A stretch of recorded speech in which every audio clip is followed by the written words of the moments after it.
Welcome to Sri Swaminarayan Institute of Technology.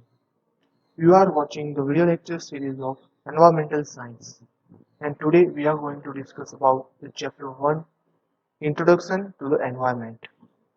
So welcome all of you. This is your first lecture. So let's start with basic introduction and the syllabus topics.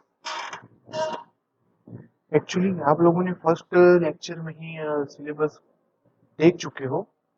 उसमें मैंने आपको explain किया था definition of environmental science. Okay, so we are directly move to the first topic of introduction to the environment. Let's start with the first definition. What is environment?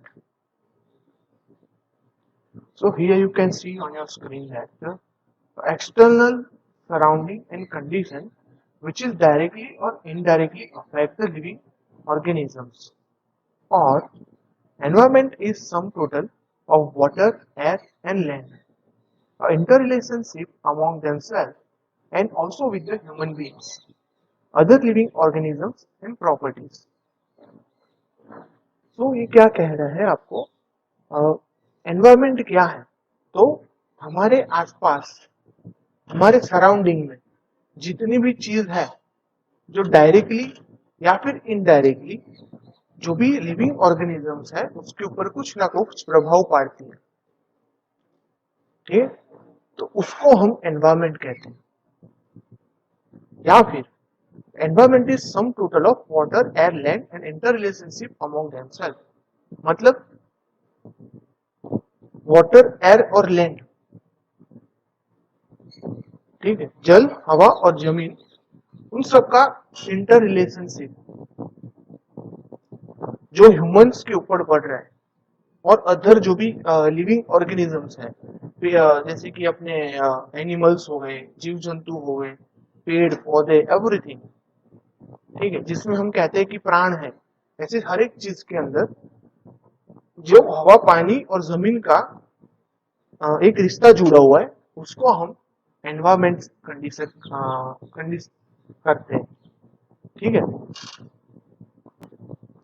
अब इसमें सब आ जाता है, आप लोग फिगर में देख सकते हो, ठीक है. इंफ्रास्ट्रक्चर वाली से पूरा एरिया, आजू बाजू का land, water, ecosystem, everything.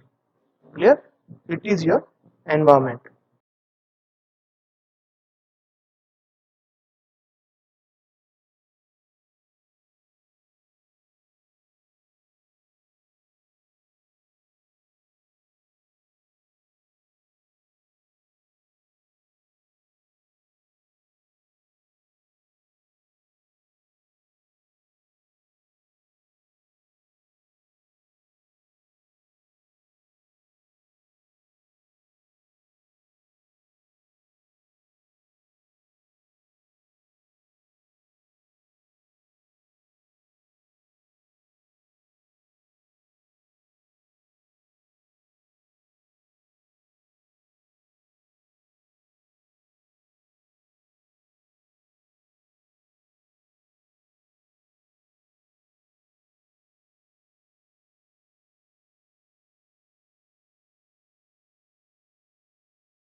Ecosystem.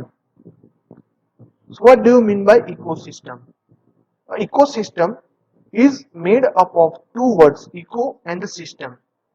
Eco means environment and the system means the interaction and interdependent complex. Okay, a food chain, food web, biochemical cycles, they are the ecosystems. You can see here, first of all, there are only one individual. Then after it will be populate. When they populate, there are other creatures like them. They are going to make community. Then after community will take place is the ecosystem. Ecosystem जिसके अंदर आएगा उसको हम biome कहेंगे, और ये पूरा जो स्ट्रक्चर है वो जिसके अंदर आएगा हम उसको बायोस्फीयर कहते हैं. क्लियर? तो यहाँ पे हमने ये जो लिखे है फूड चेन, फूड वेब और बायोकेमिकल साइकिल्स, ये सब हमारे इकोसिस्टम के पार्ट्स है. Now what are the scope of environmental science? So, it is a scientific study of our environment and our place in it. ठीक है? मतलब एक साइंटिफिक स्टडी है हमारे पूरे एनवायरमेंट और हम जहां पे रह रहे उसके बारे में. Then, environment science is the study of earth, air, water, living organisms and the man with the impact on environment. So, ये एक ऐसा साइंस है, एक ऐसा स्टडी है जो जल, हवा, पानी, जीव जंतु, ह्यूमंस और उनका एनवायरमेंट के ऊपर जो इम्पैक्ट हो रहा है वो सभी चीजों का एक स्टडी है जिसको हम एनवायरमेंटल साइंस कहते हैं. ठीक है? Then it is a highly multidisciplinary integration disciplines of physical, chemical and biological science, geology, mathematics, sociology etcetera. ये जो एनवायरमेंटल साइंस है मैंने आपको पहले ही बताया था कि ये एक मदर ब्रांच है. ठीक है? उसमें सब कनेक्ट हो जाता है, physics, chemistry, biology, science, maths, geology, sociology, everything will be combined in the particular subject environmental science. इसके अंदर सब इंक्लूड होता है. Then environment studies is therefore a multidisciplinary subject where different aspects are deal with the holistic approach. मतलब ये एक multidisciplinary subject है जिसमें अलग अलग हमारी जो धारणा है उसके साथ हम डील करते हैं और उसको अप्लाई भी करते हैं हम लोग. ठीक है? तो आपको समझ में आया हम क्यों एनवायरमेंट साइंस सब्जेक्ट पढ़ रहे हैं, स्कोप का मतलब क्यों आगे जाके कहाँ पे काम आने वाला है. तो मैंने आपको बताया कि हर एक चीज के साथ जुड़ा हुआ है. एनवायरमेंटल मल्टीडिसिप्लिनरी ब्रांच है.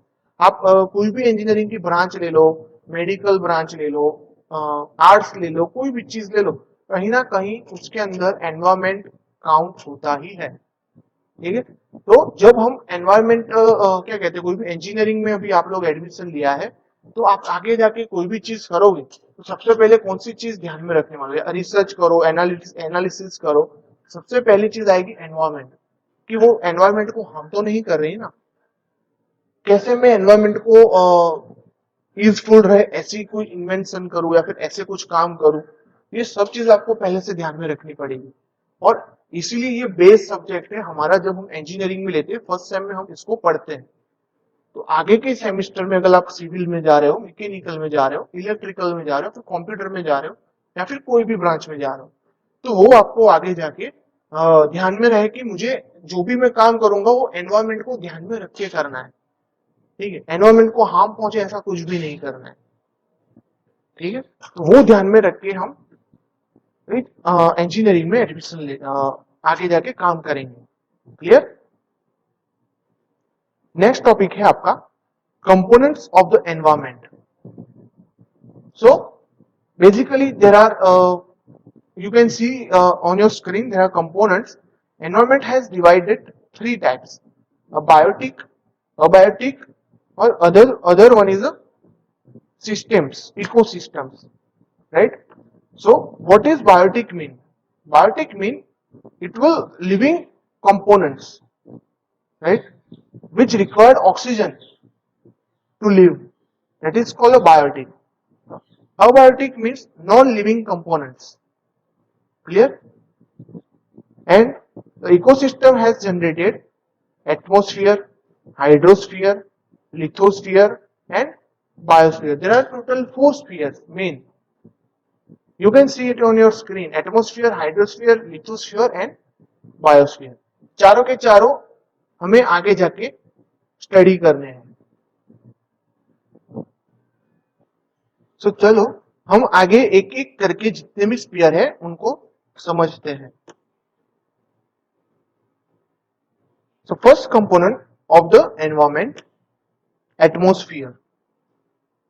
So the region surrounding the earth is known as the atmosphere. Atmosphere is generally a mixture of gases surrounding to the earth.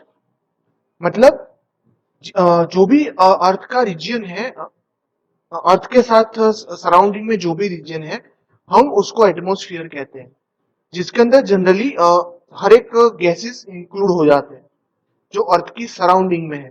ठीक है, वो पूरा एरिया हम एटमॉस्फेयर कहेंगे. अब एटमॉस्फेयर में कुछ ना कुछ कंपोनेंट्स आप यहाँ पे देख सकते हो अपनी स्क्रीन के ऊपर. सबसे पहला होता है टोपोस्फियर, फिर स्ट्रेटोस्फियर, उसके ऊपर आता है मेसोस्फियर और उसके ऊपर आता है थर्मोस्फियर. इसके ऊपर भी 2 लेयर है, एक आयोनोस्फियर और उसके बाद आता है एक्सोस्फियर. तो हर एक जितने भी एटमॉस्फेयर के कंपोनेंट्स है उसको हम समझते हैं कि कितने डिस्टेंस पे कौन सा लेयर मौजूद है. So, on the basis of the temperature profile and other related phenomena, atmosphere is divided into the following major layers. पहला तो ट्रोपोस्फियर होगा. ठीक है, सो ट्रोपोस्फियर की जो हाइट होती है लेयर की वो 0 से 12 किलोमीटर जितनी होती है. ठीक है, अर्थ के लेयर से टॉप मोस्ट सरफेस से 12 किलोमीटर ऊपर तक हमें जो भी बीच का रीजन है वो ट्रोपोस्फियर मिलेगा, which contains 75% of the gases in the atmosphere. This is where we live and weather occurs. जितने भी वेदर कंडीशंस ये सब होती है वो हमें ट्रोपोस्फियर में महसूस होती है. ठीक है, 10 से 12 किलोमीटर तक बादल वादल ये जितनी भी चीज है यहाँ पे, इसलिए मैंने आपको फिगर में आगे दिखाया है. देखो ये जो ट्रोपोस्फियर है यहाँ पे लाइन दिख रही है, वहां पे क्लाउड्स वगैरह जनरेट हो रहे हैं. ये जो प्लेन हमारा दिख रहा है आपको, ये सब क्या है, प्लेन तो एक्स से भी ऊपर उड़ेगा थोड़ा, बट ये जितना भी एनवायरमेंट है हमारा वो ट्रोपोस्फियर में आता है. और सबसे यहाँ पे मैंने माउंट एवरेस्ट दिखाया हुआ है, वो सबसे ऊंचा पर्वत है, तो वो ट्रोपोस्फियर के अंदर काउंट हो जाता है. क्लियर. उसके बाद आता है स्ट्रेटोस्फियर. स्ट्रेटोस्फियर की हाइट रहती है 12 किलोमीटर से लेके टोटल 50 किलोमीटर तक. ट्रोपोस्फियर खत्म होता है, वहां से ऊपर बाकी 50 किलोमीटर तक का जो भी एरिया है 0 से 50 किलोमीटर तक का वो स्ट्रेटोस्फियर है. ठीक है, 12 किलोमीटर से 50 किलोमीटर तक. इस जो लेयर है उसका ये खासियत है कि उसके अंदर ओजोन का लेयर मौजूद रहता है. Ozone act as a shield for the earth surface. It absorbs ultraviolet radiation from the sun, thus causes a temperature increase in the upper part of the layer. So ये जो ozone layer है उसकी खासियत ये रहती है कि ये जो सूर्य है उसमें से जो अल्ट्रावायलेट रेज आते हैं जो टेम्परेचर इंक्रीज करते हैं हमारे टॉप मोस्ट जो सरफेस होती है, अपर लेयर सरफेस होती है, जो हम सैंड वगैरह कहते हैं, उसको सॉइल सैंड कहते हैं, जिसके अंदर सिलिका कंटेंट बहुत ज्यादा होता है. ये जो अल्ट्रावायलेट रेज है वो सिलिका को बहुत ज्यादा मात्रा में गर्म कर देते हैं और जिसके कारण हमें गर्मी महसूस होती है बहुत ज्यादा. ये अल्ट्रावायलेट रेज को क्या करती है, ओजोन लेयर एब्जॉर्ब कर लेती है और रिड्यूस कर देती है. ये उसकी मेन खासियत है जो स्ट्रेटोस्फियर में मौजूद है. क्लियर. नाउ मेसोस्फियर की बात करते हैं. जो मेसोस्फियर है, स्ट्रेटोस्फियर खत्म होते ही स्टार्ट हो जाता है मेसोस्फियर, जिसकी हाइट रहती है 50 किलोमीटर से लेके 80 किलोमीटर तक. और टोटल थिकनेस हो गई उसकी 30 किलोमीटर जितनी. ठीक है, 50 किलोमीटर से 80 किलोमीटर के अंदर मेसोस्फियर आता है. ये रीजन ऐसा रीजन है जो सबसे ठंडा रीजन माना जाता है. This is the coldest region of the atmosphere. जितने भी एटमोस्फेरिक कंपोनेंट्स है उसमें सबसे ठंडा मेसोस्फियर रहेगा. This layer protects the earth from the meteoroid. They burn up in this area. यहाँ पे जितने भी मेटोइड्स होते हैं वो सब क्या करते हैं, बंद होना स्टार्ट हो जाते हैं मेसोस्फीयर में। काफी बार आप देखते हो कोई उल्का या फिर कोई आप लोग कहते हैं हम खरता तारा देखते हैं, ठीक है। वो क्या है, एक्चुअली एक मेटोइड होता है जो हमारी एनवायरमेंट रीजन के अंदर आते ही जल जाता है फ्रिक्शन के कारण, just because of atmosphere environment, जिसके कारण क्या होता है कि वो जलना स्टार्ट हो जाता है। तो कहां से वो स्टार्ट होते हैं, मेसोस्फीयर में एंटर होते ही ये चीज उसकी स्टार्ट हो जाती है। अब वहां पे इतना ज्यादा टेम्परेचर क्रिएट हो जाता है कि जो भी पूरा मेटोड है वो जल के बाप हो जाए, या फिर गिरेगा तो बहुत ही बहुत बड़ा होगा तो बहुत छोटे मात्रा में यहाँ पे गिरेगा, या फिर टूट जाएगा बिखर जाएगा, ऐसी सब चीज होती है। तो वो क्या करती है, अर्थ को हार्म नहीं करती। क्लियर। नाउ बात करते हैं थर्मोस्फियर के बारे में। जो थर्मोस्फियर है वो 80 किलोमीटर एंड अबोव, ठीक है। 80 किलोमीटर जो था पहले हमारा ये जो मेसोस्फियर था उसके ऊपर से थर्मोस्फियर स्टार्ट हो जाता है 80 किलोमीटर के बाद। सो यहाँ पे क्या है, air is very thin in this region, बहुत ही पतली हवा वहां पे रहती है। Thermosphere mean heat sphere, temperature is very high in this region, ठीक है। बहुत ही गर्म उसका टेम्परेचर रहता है। मैंने हमको आपको समझा कि जो भी मेटल होगा वो जलना स्टार्ट हो जाएगा यहाँ पे, clear. Then ionosphere, this is the lower part of the thermosphere. It extend up to 80 kilometer to 550 kilometer. This layer generally helps in radio communication. अब ये जितने भी आयोनोस्फीयर है, हमारे जो भी सिग्नल्स जाते हैं, ठीक है, एक एंटेना से सैटेलाइट तक, वो सब इस आयोनोस्फीयर के कारण ट्रांसपोर्ट हो पा रहे हैं। ये आयोनोस्फीयर ना होता तो रेडियो सिग्नल्स एक भी वर्क नहीं कर रहे होते अभी। ओके, आप जो मोबाइल टावर रेडियो सिग्नल्स ये सब देख रहे हो, आयोनोस्फीयर के कारण हमको उसकी अवेलेबिलिटी पता चल पा रही है, ठीक है। 80 किलोमीटर से 550 किलोमीटर तक उसकी एक्सटेंशन है उसका एटमोस्फियर के अंदर। और लास्ट में आता है हमारा एक्सोस्फियर, ये the upper part of the thermosphere है। It extends from the 550 kilometre and above, clear. ये जो आयोनोस्फीयर है एंड जो एक्सोस्फीयर को दोनों थर्मोस्फीयर के ही पार्ट है, थर्मोस्फीयर के अंदर ही इंक्लूड होते हैं। लेकिन जो लोअर लेयर है थर्मोस्फीयर का उसको हम आयोनोस्फीयर कहते हैं, और जो टॉपमोस्ट पोर्शन है उसको हम लोग एक्सोस्फीयर कहते हैं, जो 550 किलोमीटर से ऊपर स्टार्ट हो जाए। The air is very thin here, this is the area where satellite orbit the earth. तो हमारे जो भी सेट वहां पे एयर जो है बहुत ही पतली रहती है, और हम जो भी सैटेलाइट लॉन्च करते हैं क्या कहते हैं, टेलीकम्युनिकेशन के लिए या फिर सिग्नल ट्रांसमिशन के लिए या फिर रिसर्च वर्क के लिए, तो वो क्या करता है, आयोनोस्फीयर के आसपास घूमता है, ठीक है। आयोनोस्फीयर के अंदर हमारा सैटेलाइट घूमेगा। जो भी सैटेलाइट इसरो या फिर नासा लॉन्च होता है वो आयोनोस्फीयर में घूमने वाला है, ये दिमाग में क्लियर कर देना। नाउ बात करते हैं हम हाइड्रोस्फीयर के बारे में।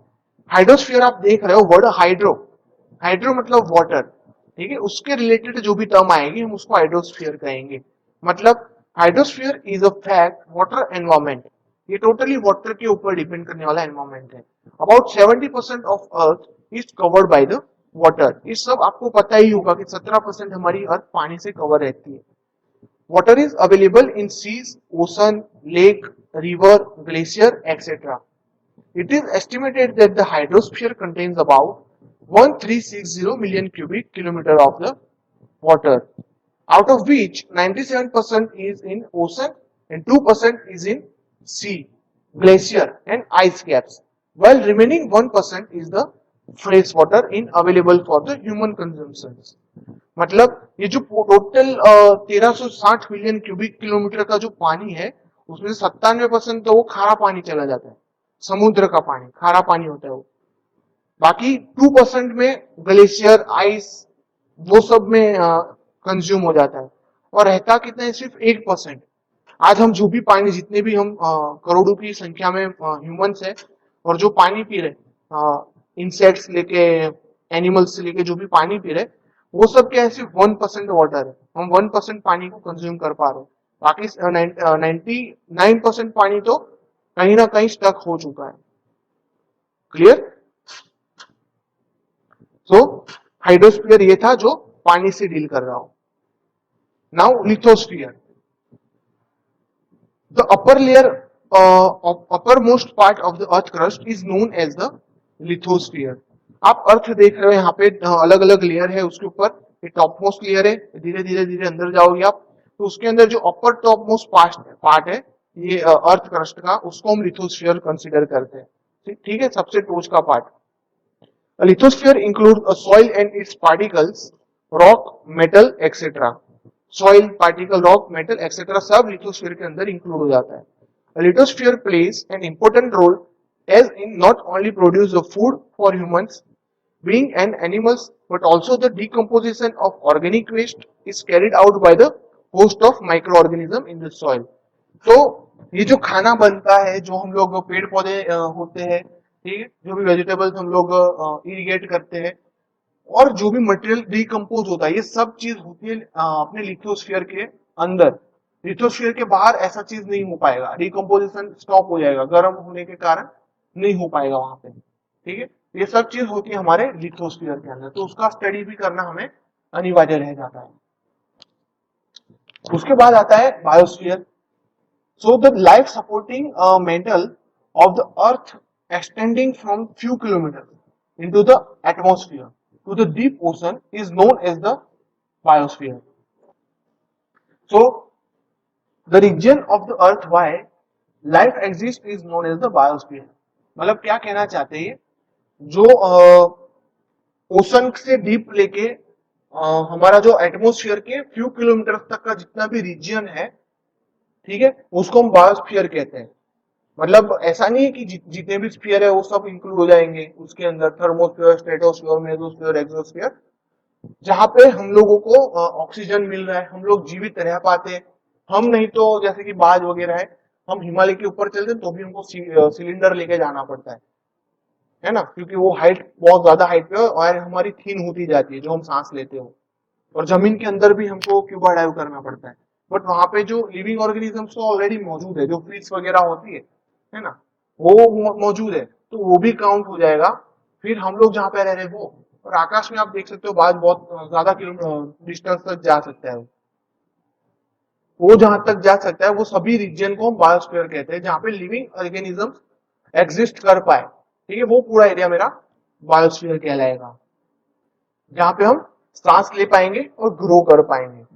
तो स्टूडेंट आज के लिए हम बस इतना ही रखते हैं कंपोनेंट्स तक.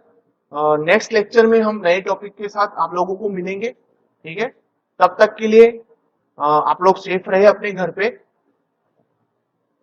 ठीक है, सो thank you for watching my video and keep remember this sentence, let's go green to get our globe clean.